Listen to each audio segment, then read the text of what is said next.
warahmatullahi wabarakatuh. Halo teman-teman, perkenalkan nama saya Kesha Manzila. Saya mahasiswi dari Program Studi Manajemen Sumber Daya Perairan Universitas Borneo Tarakan dengan NPM 2340102042. Baik, pada video kali ini saya akan menerangkan tentang sistem osmoregulasi pada hewan air, terkhususnya ikan air tawar dan ikan air asin. Nah, pernah nggak sih teman-teman bertanya-tanya, kenapa ikan air tawar tidak bisa hidup di air laut? Kemudian, mengapa ikan air laut tidak bisa hidup di air tawar?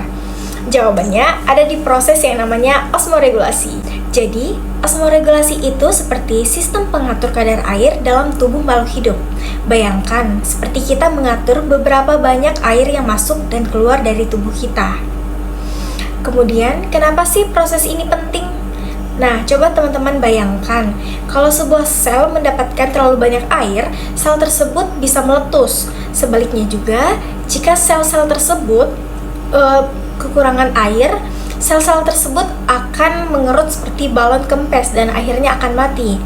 Nah, osmoregulasi ini yang menjaga supaya hal-hal tersebut tidak terjadi pada makhluk hidup. Menariknya, proses ini juga membantu tubuh untuk membuang zat-zat yang tidak diperlukan lagi dalam tubuh kita. Jadi, seperti sistem pembuangan sampah dalam tubuh makhluk hidup. Kemudian, kita akan membahas tentang sistem osmoregulasi pada ikan air tawar. Teman-teman bisa membayangkan, ikan air tawar ini hidup di lingkungan yang kadar garamnya rendah. Sementara di dalam tubuh ikan, kadar garamnya cenderung lebih tinggi.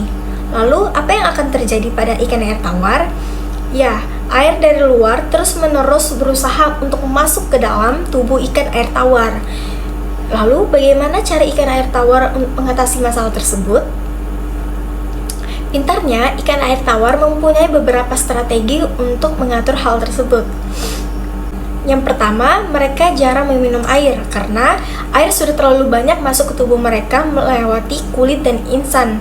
Kemudian, di kulitnya, kulit ikan air tawar dilindungi oleh lapisan lendir atau mukus. Ini seperti jas hujan yang melindungi tubuh ikan. Yang ketiga, pada insannya bekerja sangat keras untuk menyerap garam dari air. Karena garam di lingkungannya sangat sedikit, makanya insannya harus ekstra kerja lagi. Kemudian yang terakhir, ginjalnya seperti pompa super aktif untuk terus membuang air yang tidak dibutuhkan lagi di dalam tubuh ikan air tawar.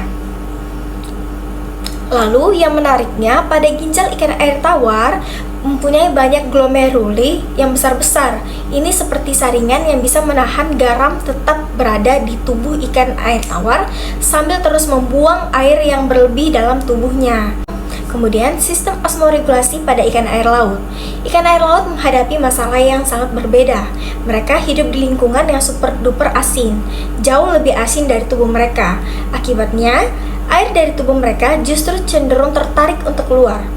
Lalu, bagaimana sih cara ikan air asin untuk mengatur strateginya? Jadi, mereka mempunyai beberapa strategi yang unik. Pertama, mereka banyak meminum air. Hal ini kedengarannya sangat aneh, tetapi cara mereka ini untuk menggantikan air yang hilang yang telah keluar. Selanjutnya, insan mereka mempunyai beberapa tugas spesial, seperti mengeluarkan kelebihan garam, seperti penyaring air asin. Kemudian, organ dalam mereka juga pintar memilih untuk menyerap ion-ion yang penting dan membuang yang tidak perlu. Kemudian, ginjalnya berbeda dari ikan air tawar. Pada ginjal ikan air asin, glomerulinya cenderung sedikit dan kecil karena mereka perlu menahan air sebanyak-banyaknya. Selanjutnya, perbandingan ikan air tawar dan ikan air asin. Ibaratnya manusia, ikan air tawar seperti orang yang kebanyakan meminum air, jadi lebih sering ke kamar mandi. Sementara ikan air laut seperti orang yang kehausan di padang pasir, harus hemat-hemat air. Kemudian perbedaannya seperti ikan air tawar ini jarang meminum air tetapi banyak mengeluarkan urin. Sedangkan ikan air laut banyak meminum air tetapi jarang mengeluarkan urin. Nah, itulah perbedaan sistem osmoregulasi pada ikan air tawar dan ikan air asin. Nah, jadi teman-teman sudah paham ya mengapa ikan mempunyai tempat tinggal spesifik. Mereka masing-masing mempunyai tempat tinggal dan habitatnya.